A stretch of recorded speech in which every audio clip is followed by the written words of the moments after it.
কত সব বিটকেল কথাবার্তা। হ্যাঁ না, বিটকেল কথা কি বললাম? আচ্ছা তুমি বলো তো, আমি চলে গেলে তুমি কি গঙ্গা স্নান করো নাকি লুকিয়ে লুকিয়ে টুক করে এক টুকরো গোবর গেলে ফেলো?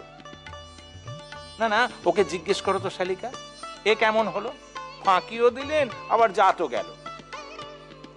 তোমরা যখন সইছ তখন ওই বাচ্চা মেয়েগুলোকেও সইবার সময়টুকু দাও।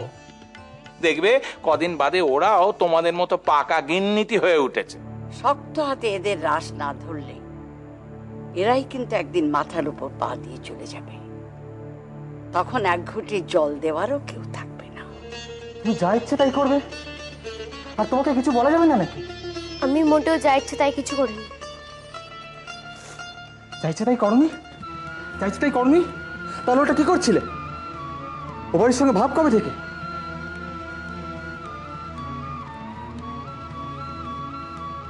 কি হলো? কি হলো? এখন তো মুখে বাক্য সরছে না দেখছি, তার উপর দিমাগ দেখানো হচ্ছে। তুমি এরকম অসভ্য অসভ্য কথা বললে কেন ওদের সঙ্গে? ও, তুমি দিনে দুপুরে পাশের বাড়ির লোকের সঙ্গে দিনলিপনা করবে আর আমি অসভ্য?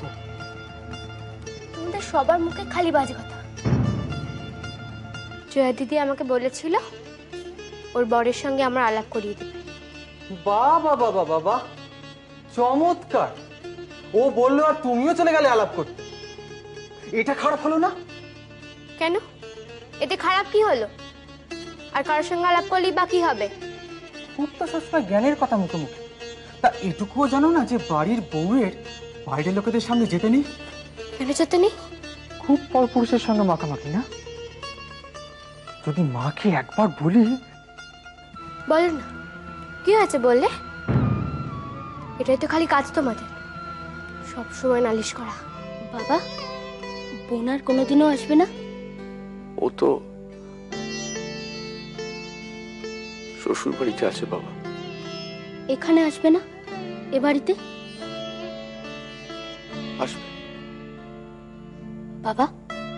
বোন যখন আসবে তখন যদি মা এসে যায়, মা আর ফিরে যেতে পারবে না। না,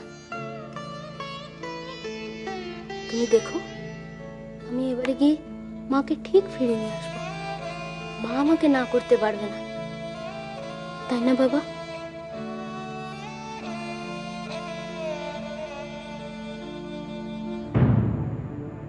তুমি নিজ গৃহে এই অন্যায়কে প্রশ্রয় দিতে চাও? এই পাপ, এই অনাচার? আমার ধৃষ্টতা মাফ করবেন আচার্য মশাই, আমার অজ্ঞতা মাফ করবেন, কিন্তু পাপ কিসে? শিক্ষা, আলোর পথে পা বাড়ানোই পাপ না? অশিক্ষা, অজ্ঞানতা, অন্ধকারে ডুবে থাকা পাপ। যা অশাস্ত্রীয় তাই পাপ, তাই অন্যায়। তর্কালঙ্কার মশাই, আমি সামান্য মূর্খ নারী, শাস্ত্র অধ্যয়ন আমি করিনি, তবে আর শৈশব আমার বাবাকে দেখেছি শাস্ত্র অধ্যয়ন করতে। তিনিই আমার শিক্ষাগুরু। আমি শুধু এইটুকু জানি যে তিনি সারা জীবনে কোনো পাপ করেননি।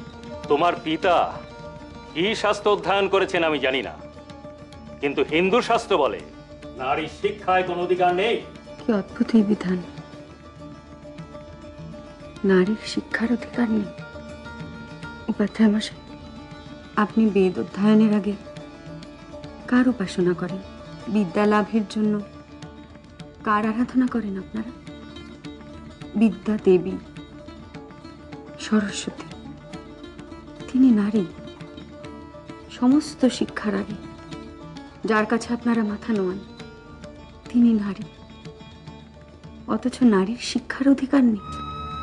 সৃষ্টি ও বিনাশের আদি রূপ বলে যে শাস্ত্র নারীকে মানে, সেই শাস্ত্র নারীকে অন্ধকারে রাখতে পারে না।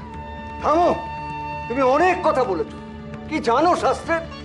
মন্ত্রের অধিকারী নও তুমি, অমন্ত্রক নারী।